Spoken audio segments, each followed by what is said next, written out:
All right, all right, all right. I still have to figure out how to get the setup done before I have to go live. And this is yours truly, Professor Johanna Sophia, and welcome to the Real Humans, Great Souls podcast. Today's topic has been with me all my life and is therefore kind of the core mission of my life, and that is this thing we call education. And what is it? What should it be? Why was it invented? With what purpose? Who does it benefit in the end, and who does it not? And how is it done differently in different cultures, and or was it different in different cultures? And how do we get out of the system that we have today into the future, which is really what the big question is, right? Um, so, therefore, the topic is future education. How? And of course, in order to get there, I have to talk about the past and what it all meant and means to have education, or to offer education, to have a system, or to have a natural passing on of information in a communal setting or in a familial setting. So all of these questions I want to touch on and see whether I can come to some suggestions, of course, that I have much to say about, much more than I will talk about today,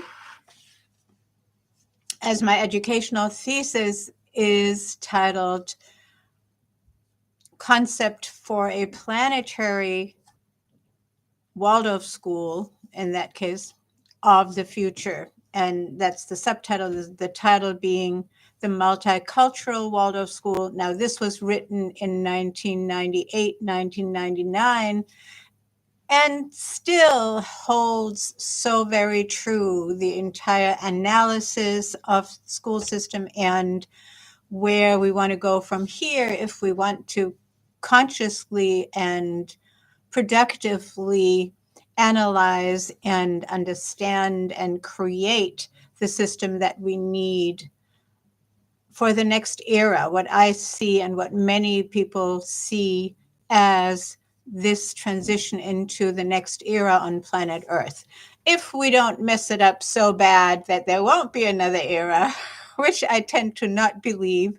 I don't believe in the doomsday singers and the doomsday projections, but I'd rather think that we go through this crisis of total pollution, obstruction, um, lots of killing, maiming in new ways, right? Maiming and killing, not necessarily via the traditional sword and dagger, but or bombs and explosions, but via all kinds of avenues. And of course, I can only touch on those a little bit since this is a YouTube channel and we don't want to upset anybody.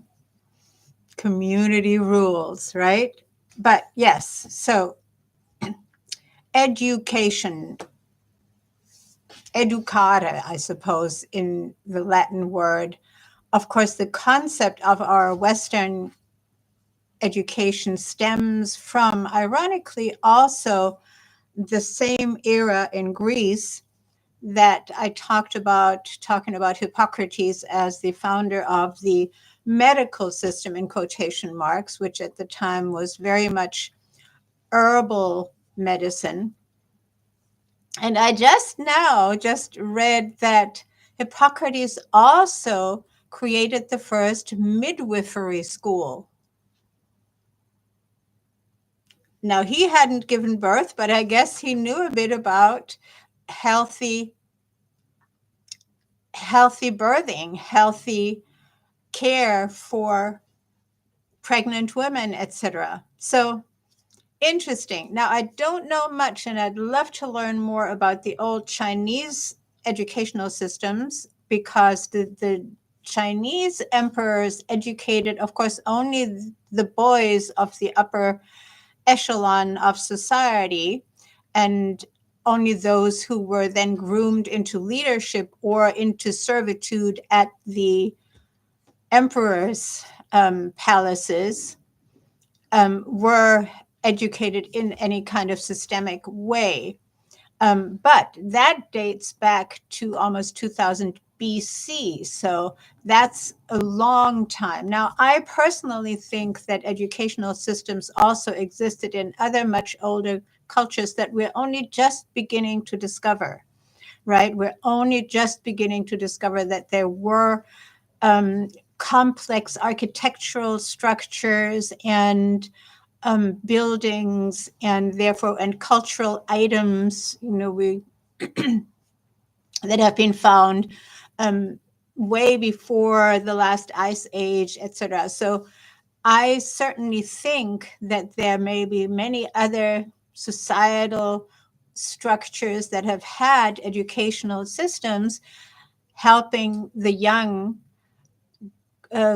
grow into the understanding of the current, at the time, the contemporary respective technologies, for example, these incredible technologies building these very ancient pyramids that are much older than 5,000 years, and paintings. And I always like to give the example of personally being in the caves in Zimbabwe with cave paintings that just look exactly similar to the cave paintings in the south of France. And the ones in Zimbabwe had been carbon dated back to 27,000 years ago.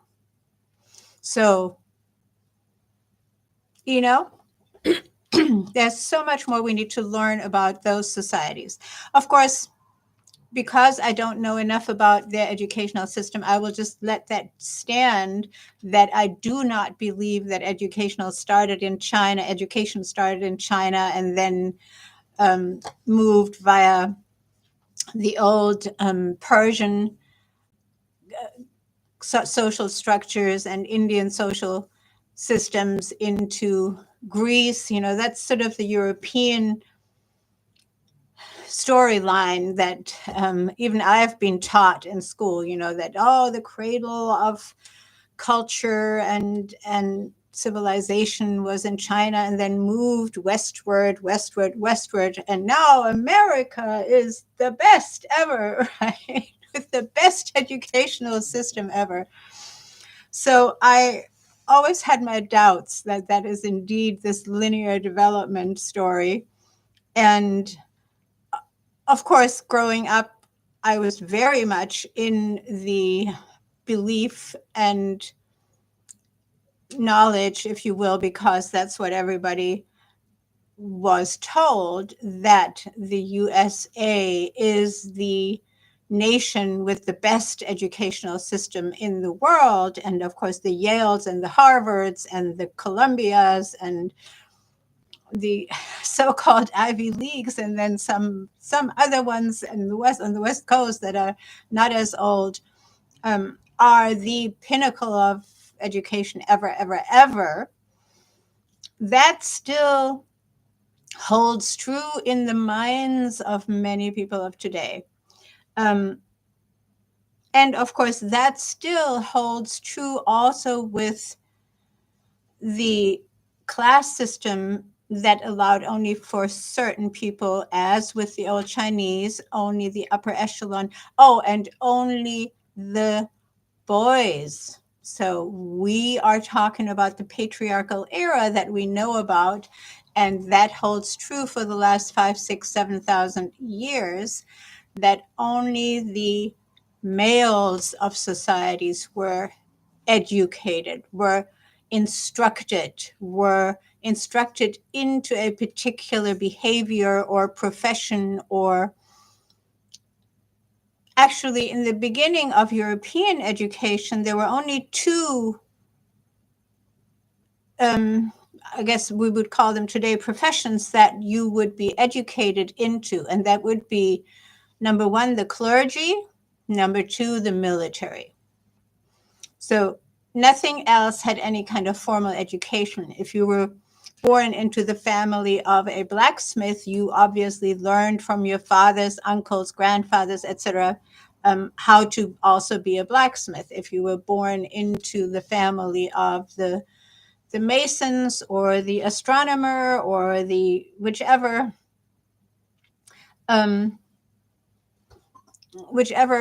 part of society that you were destined to go into, you would learn from your elders, parents mostly, right? If you were chosen to be the local medicine man or the local, medicine man, mostly wise person, or the, I don't know what the right word is, the communicator with the spirit world, for example, before there was the church system. That would be a path for you that was passed on through generations. And therefore, there was no choice. There was no, what do you want to be when you grow up, right? That's a completely new concept. So this thing of education and the belief in the Western world that it has this linear development westward, and that here in the US of A, we have the most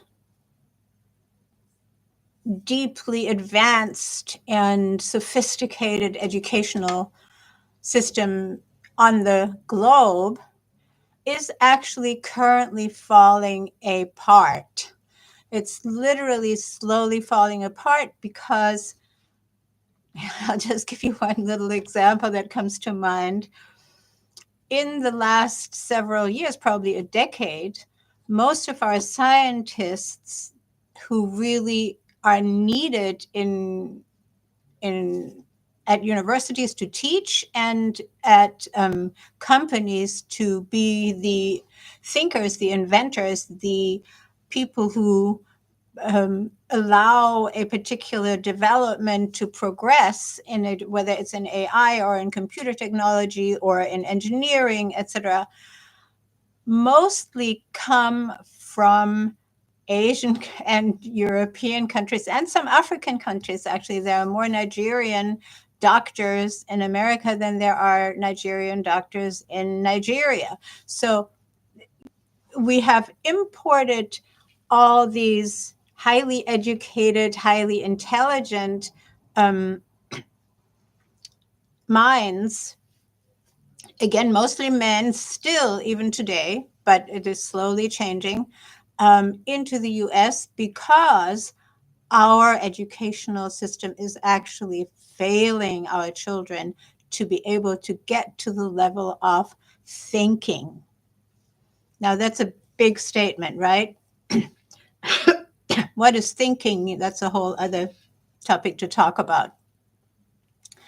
Thinking, in my quick definition, involves creative, proactive, inventive, new combinations of thought, right? And logic. So, but logic including a new combination of thought, not just a by rote repetition of what we have learned, or what we have memorized is the better word than learned. So, but when we're in a school system where we are indoctrinated as opposed to elevated, then we fall into that routine of regurgitating that which we have been indoctrinated with and believing that it is our own thought. So, yeah, only boys were educated. And let me see if I can structure this a little bit better.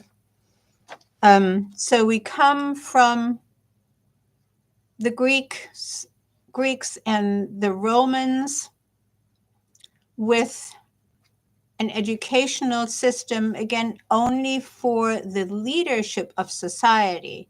The general populace does not experience education. And it seems to me that there is one part that we're not talking about, but that also involves education, and that's the arts, especially the performing arts, which of course are very important in China, in old Chinese opera, and then I'm not so familiar with the Persian and Indian ancient performance arts, but then you have that again in the Greek theater, and of course in the Roman, very, I would say, very primitive games in the Colosseums, right? Which would be races or deaths by being eaten by a lion or something spectacular like that. I mean, who would want to see that in today's world? But the spectacle was, it seems to me, bigger of an attraction in the Roman context than it was in the Greek context, where we had the tragedies, right? The Greek tragedies that were performed for general audiences. Yeah, but it seems to me it is also a psychological imprint, right? That death and destruction and failure is always bigger than any kind of elevation and success, because most of what we have from Greek performance art are these tragedies. Just a little anecdote on the side here. My son, who went to a Waldorf school, my daughter too, but in my son's class, they were going to perform a Greek tragedy in their 12th grade, I think it was. And in this tragedy, 7 suicides happen on stage. So, and my son said, I refuse to partake. This is not something I want to celebrate.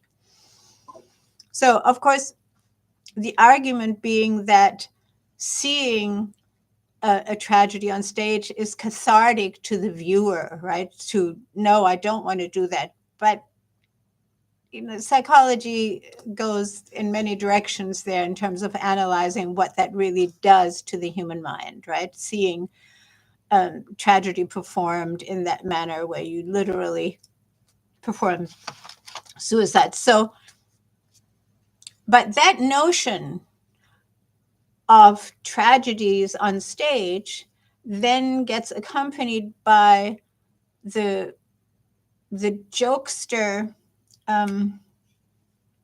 what's the word? The court jesters, humorous performances, right? And humorous sketches of all kinds get developed as well. And that then still continues into Shakespearean stage art, also with a lot of tragedy, also with a lot of murders and suicides on stage.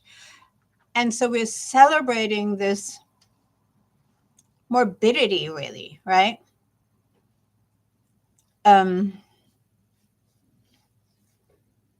All right, so we're educating our populace only by way of those kinds of performances.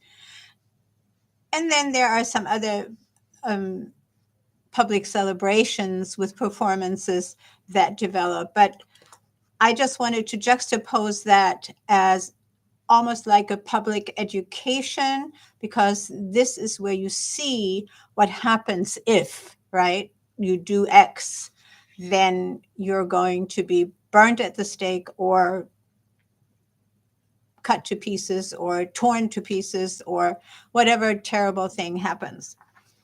Now, when we get to medieval or pre-medieval times, and the the Catholic Church develops, and of course military develops more into a pursuit of certain people that become the soldiers for a king or a ruler of any kind. So we have these two elements, and they actually develop systems, how to educate. Of course, the clergy develops the systems based on biblical teachings, and then a whole slew of other teachings around that, how to deal with the populace, because for a long time, in the European context, the Catholic Church, and then in the Islamic context, 600 years later, the Quran context and those teachings become the education, right? Then you have the Muslim population, and like, I suppose in a way, like missionaries go into the entire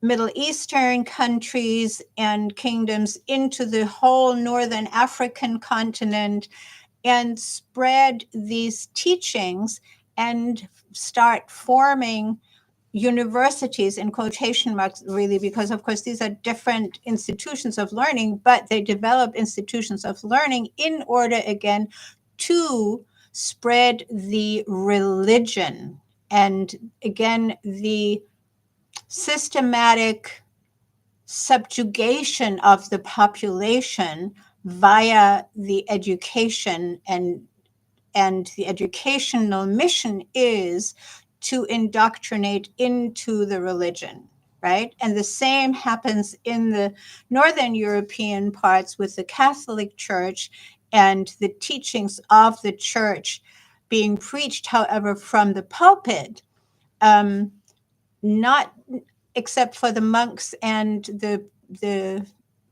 priests, the clergy, again, who actually go to training, to university, whichever the word was at the time, and study how to be that and how to deal with the people. But for the general population, their education, if you can call that education, came in the northern parts of Europe from the pulpit, and again served the subjugation and indoctrination of the entire populace, so that they would behave according to those teachings and or those behaviors, etc., right? That's how we get to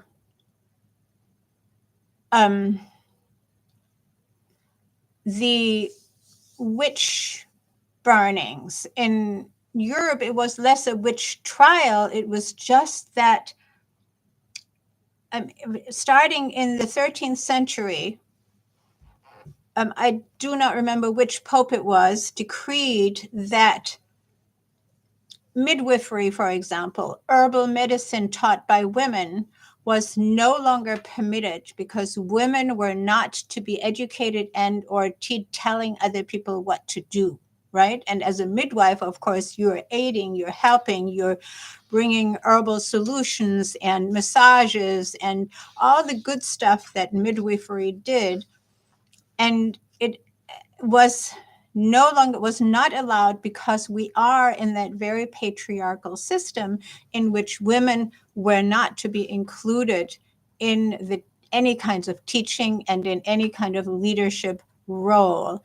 And over several centuries, millions, and now they're saying up to 6 million women were burnt alive at the stake because they supposedly knew too much and therefore were heretic or were not abiding by the Catholic rule, right? So it's crazy. These numbers are often not in our textbooks, in our history, but they are real. And in order to get a population to do things like go out in the Crusades, and literally slaughter men, women, children, animals, burn their houses down, and cut these big trains of destruction into the landscapes of Europe by these marauding crusaders who just burnt, murdered everything in sight, with the excuse that there were people among them, among the villagers, or that were not abiding by Catholic rule. And whether those were non-believers or midwives or Jewish people or any kind of people who were not thought of by, and it actually didn't really need a reason. I looked into this in my young years when I first began to doubt that churches were actually doing good work in the world. It sounds really bad, but yeah. And I found out all these horrible deeds that were carried out in the execution of decrees by those authorities that were the popes and the rulers, which of course were all under the Pope. And somebody recently, I think it was Dr. David Martin, said, the Roman Empire actually has not ended because it moved from Rome via the Holy Roman Empire into Northern Europe and into the royalties in Europe, and especially into the British royalty, the House of Windsor. So we're still in this system of indoctrination into submission to the religious / political belief systems. And because religion has been so much stronger than politics, in quotation marks, it is still used as a system. Now, alongside with that comes the military development. And when you look up, what kind of school system we have today in the public school system, you will come across that it is based on the Prussian military educational system. In the context of Napoleon being able to run through Eastern Europe into Russia, where of course he failed, but running through Europe, there was no organized defense, if you will. And in the aftermath of that, Prussia developed the strict rank and file, orderly, lockstep, literally lockstep military system, which did not exist before. Lockstep was not a thing before, that people march in unison like robots, tung, ta-dung, ta-dung, ta-dung, rhythmically and in rows, and sit and stand and function in rows, facing only one direction, and that is forward to the general. And that exact system is what our school systems are based on. We organize our classrooms, not anymore in many places, but we still did that and do it in many places still today. We organize our classrooms in rows, the rank and file, looking forward to the teacher who instructs from the blackboard and from the pulpit, so to speak, and indoctrinates in the same spirit as did the preachers from the pulpit and as did the Prussian military generals in front of their soldiers. And therefore, it is no wonder that even though the pioneers had these one-room classrooms and probably more gentle educational systems and started to allow girls into the classroom, that when public schooling became a topic, and it was actually Rockefeller and Carnegie and Mellon and a couple of others who sat together in the early 1900s, and it is now blamed entirely on Rockefeller, but I think there were several minds of the industrialists of the time who owned, I talk often about them, owned over half of the wealth of the world, sat together and explicitly said we need to have a system that creates workers and followers of instructions. We do not want thinkers. We do not want free minds. So we think we have free speech, not in the system that we're educated in. We have very predetermined limitations of our entire thinking ability. So we come out of this militarization of school systems into the Western school systems, where we literally imitate a military approach. And still, of course, until very recently, male-dominated system, catering mostly to male students until the Second World War, really. And after the Second World War, so many humans all around the globe said, we never ever want anything like this to happen again. We must have a new kind of society.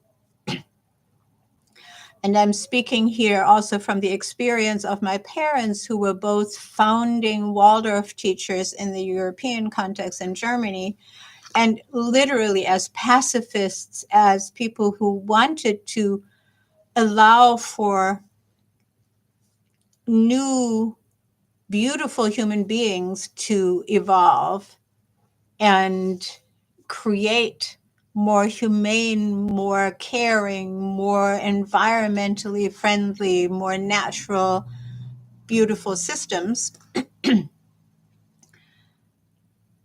Those were once again turned into the followers of the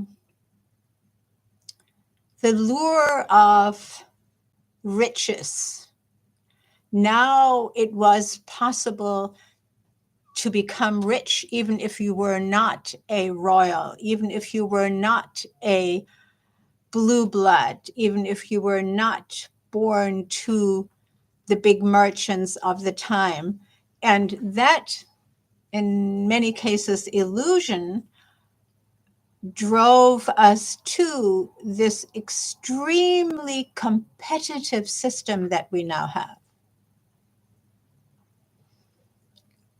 When you think of an old village setting, whether it'll be in Africa or in Europe or in Asia or in the Native American communities, you did not have competition. And it is a fallacy that it is human nature to be competitive. You had collaboration because different families had different tasks in the community. The Baker family, think of Central Europe, were the bakers, and they had their last name was Baker, and their children became bakers, their sons, of course. The women stayed at home and tended the children and cleaned up after the men. But you had these, that's where our last names come from, right? From these professions. The concept of competition is really recent, and it comes with this militarized system because you always have to win, right? Now, in the military, we win together. Well, not just, because even inside the ranks, some of us are ambitious enough and competitive enough in the military. Some humans will jump ranks and advance and become leaders, because it is now through competition possible to elevate your status, your caste, your class in society. Does that make sense? So, since the militarization of our school systems and this extremely competitive system, and of course, it's ironic because at once we have a competitive system in the classroom, and yet we can't jump, or very, very few are allowed to. We can't jump and say, well, in this topic, I really want to be grade 8, even though in that other topic, I'm only grade 3. We can't do that because of these military arrangements that we have allowed to get into our school systems. So,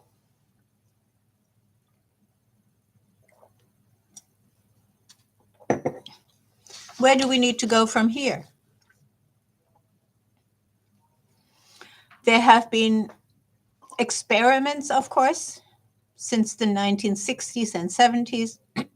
Well, I guess you could even say Montessori is somewhat an experiment, and Waldorf schools are somewhat an experiment. But then again, those concepts have spread worldwide, and we have now over 1,000 Waldorf schools in over 70 countries, I think.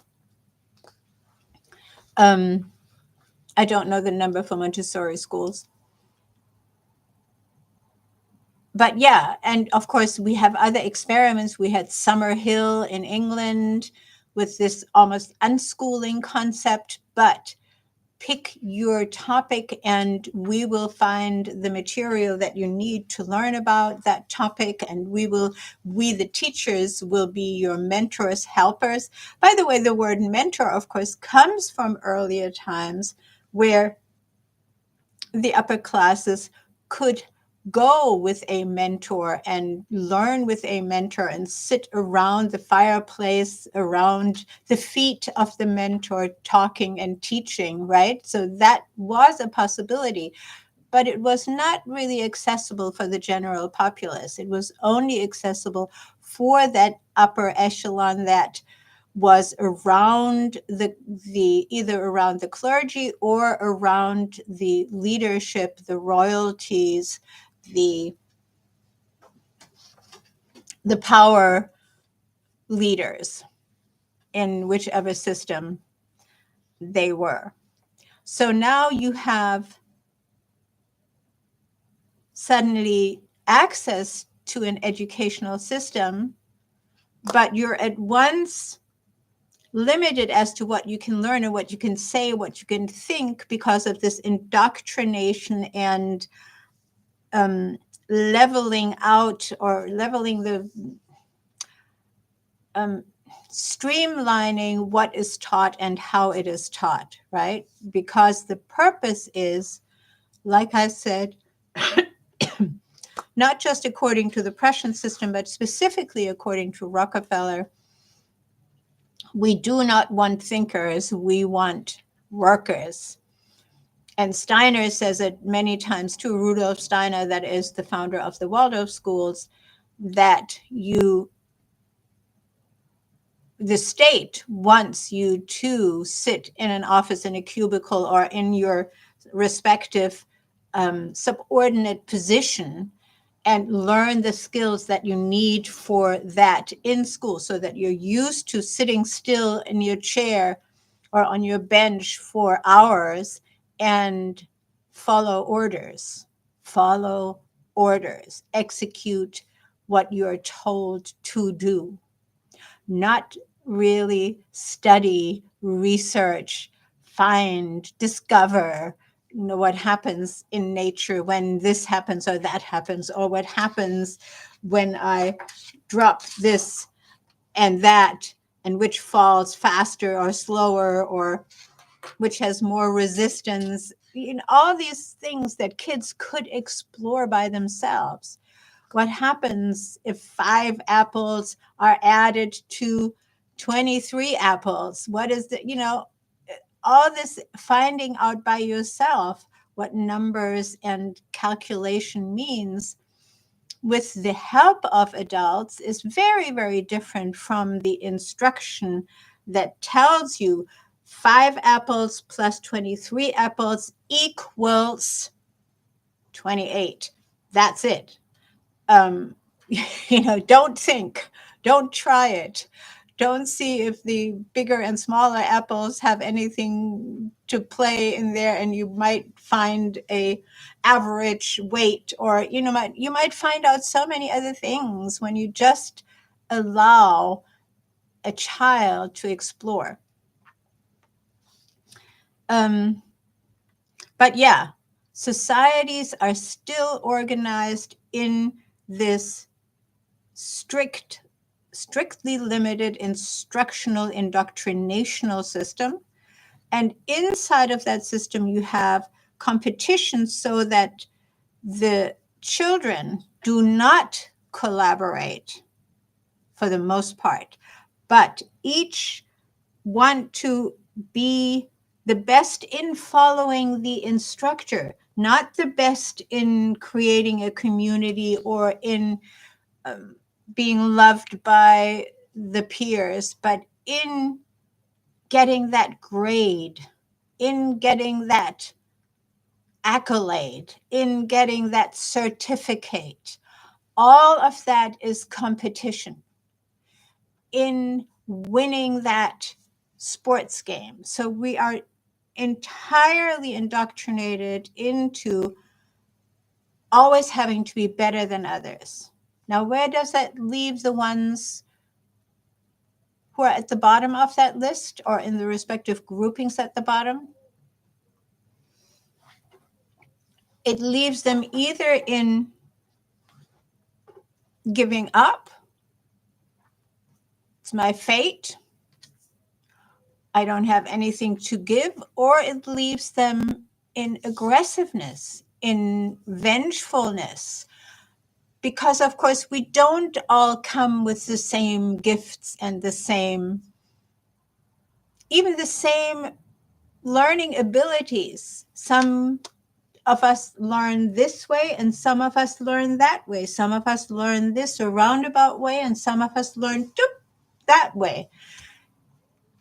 Our brains are not identical. So this whole competitiveness has never made sense to me, because I, for example, know that my brain is much faster than many others. I've known that in my classrooms, etc. So it's not fair that I get the answer in 1 second or 2, and somebody else has to go through steps to get to that answer. And there is no,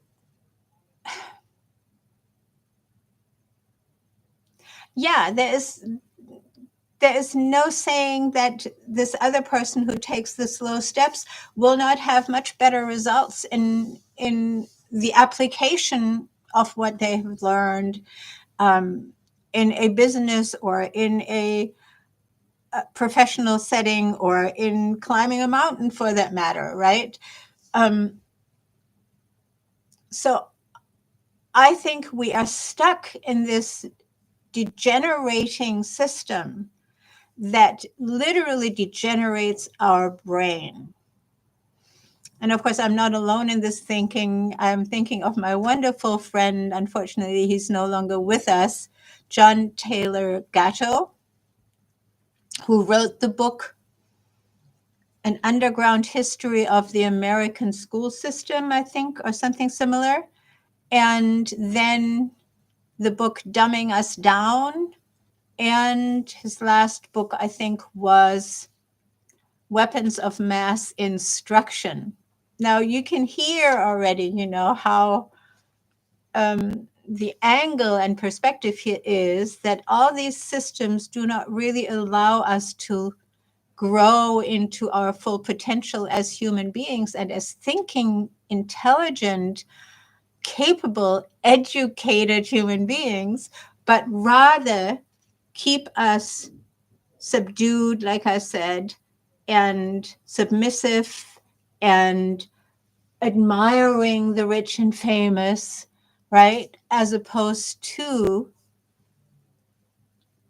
seeing life and the world from several perspectives and seeing ourselves as capable. All right, now I have not talked about how should that change for the future. What are my ideas? What do we need to do to move toward an education that actually helps humans all around the globe to start getting out of this competitiveness that also has as one of its side effects the entire pollution and destruction of our planet, of nature. Um, the entire patenting system, again, is a competitive system. I thought of this first, therefore it is mine. I own it, right? You can't have it. All these destructive systems can be linked to this competitive schooling system because it has trained our brains to function in this manner. I'm taller, I'm prettier, I'm better, I'm faster, I'm stronger, I'm whatever, right? I thought of this first. I'm the best. I'm, it goes into all areas of our life and society. And it is destructive everywhere. And no, you can argue with me until the cows come home, which of course they don't anymore. They're in the factory farm. Oh, God, Johanna is really going off today. Competitiveness is never of benefit. It just isn't. Children who grow up without competitiveness are the much better thinkers, the better inventors, the better, of course, the better human beings because they're more embracing of others and society. And yet they are the ones who create the new inventions. Competitiveness is never helping the advancement of humanity, not even technology. You can look at so many inventors who've made these great inventions, all because they had the room to be by themselves or among friends or in their families, and came up with things not because they wanted to be better than somebody else. It just doesn't happen that way. So the future, therefore, needs to get out of competitiveness, to get out of the military system, rank and file, to get out of that has already happened kind of in school systems, out of the male dominance, not in all countries yet, and has to get out of the age discrimination system too. In my educational thesis, I'm writing about the segregation of the age groups is also incredibly destructive. That our 5-year-old cannot have an intelligent conversation with an 18-year-old or a 35-year-old or an 80-year-old. Hopefully he doesn't have or she doesn't have dementia. That is what we need. We need to,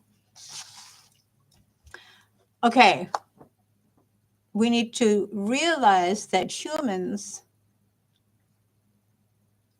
can be geniuses from an early age if we do not stifle, what's the word I'm looking for? Stifle,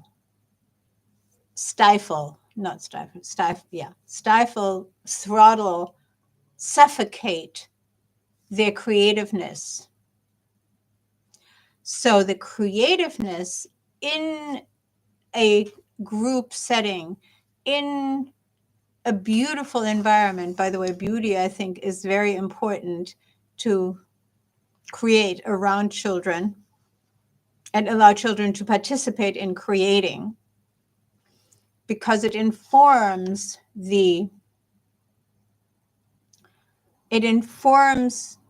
that part of the brain that can think, dream, imagine. Remember, even Einstein said imagination is so much more important than intellectual activity, right?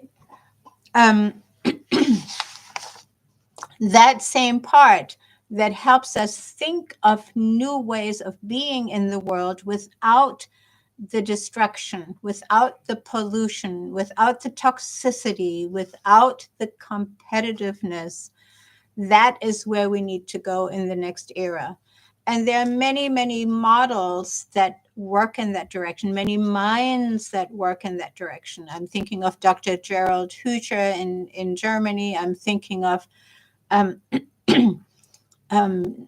Dr. Will Tuttle in the food and lifestyle arena. I'm thinking of great minds who are thinking of the next era. Actually, my father included. Unfortunately, he didn't write a book. I still need to do that for him. But many others in the Waldorf movement also have thought in that direction. So, and maybe the one element I have not spoken about now is getting out of competitiveness also needs to include getting out of the class system that prevents us from even conceiving that we may have a better functioning brain than Mr. Royalty or Mr. Rich and Famous or Mrs. CEO, right? So allowing us to respect each human being, irrespective of what their physical, biological capabilities are. The respect of every human being is number one. Then the collaborative, allowing for the evolving of each child into their own and finding what they can contribute at a respective time, and that can change over time into what their mission in life or at a specific part of their life can be. And we see this performed in or tried in schools like some of the free schools around the globe.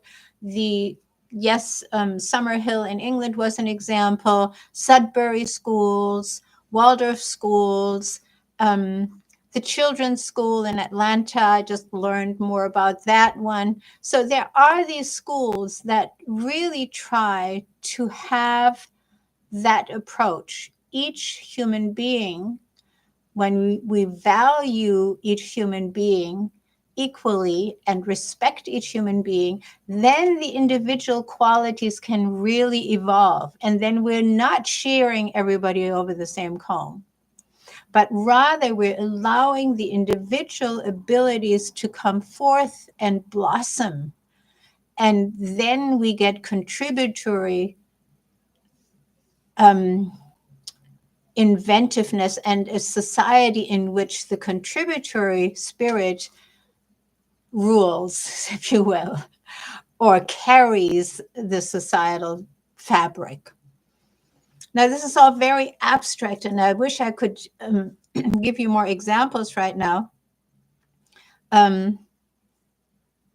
There's another project that I had written for a TV station many years ago, in which I gathered all those elements out of various parts of society where we already see that there is progress in that direction.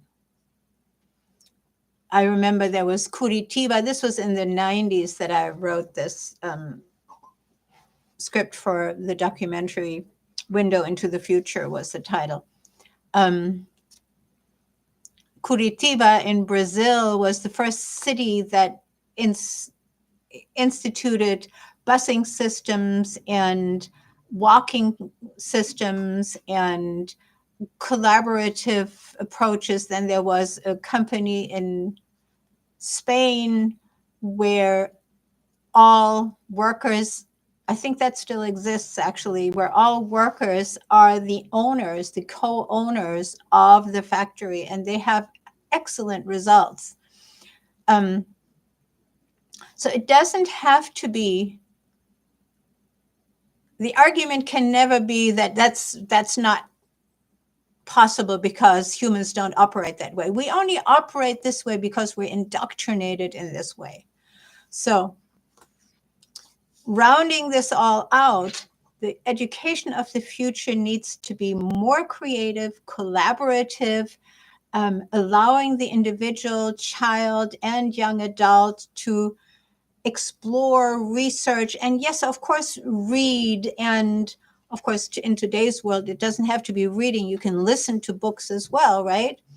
And of course, you can see visual formats of education in forms of watching speeches and lectures, etc. But yeah, that's the way to go. And of course, I want to in the future talk to other educators and thinkers about what that will look like. But we are working on these systems. And of course, for me, I've worked with a whole bunch of other variously educated professionals and professors to found the Rossum Life online school, educational center, university. Of course, in the modern world, we don't even allow anybody to call their institutions university or institution for that matter. It is crazy because these words even are like owned by the government. It's as if the words are patented and we cannot call something a college, a university, or an academy for that matter if it does not follow the Prussian military system that is in place. So I'm just saying that as an example, right? But yeah, that's how limited we have become. And that is why our Western system is crumbling and our young adults are no longer capable of being creative when we need this creativity most and when we need this global awareness of where our world is and how dangerous this time is in terms of the deterioration of nature, of our oceans, of our fish population, and of course our insect population, our bee population, our etc. The entire balance of nature is at risk right now. And education means that we have to learn to be responsible, not just for this body, but also for the planet out there and for all the other beings and life entities that make up the planet that is livable for humans. Because if we destroy that, it will not be livable. So the education needs to cater to not just our own creativity, but also our own creativity in the context of regenerating nature so that we can actually live in a non-competitive world post the competitive era and the destructive era. All right, guys, time is up. And education, how goes, and to wrap it up in my favorite sentence or mantra, education needs to transition from competition to contribution as the guiding concept in everything. All right. I look forward to your contributions to this exploration and explanation. Let me know what you think.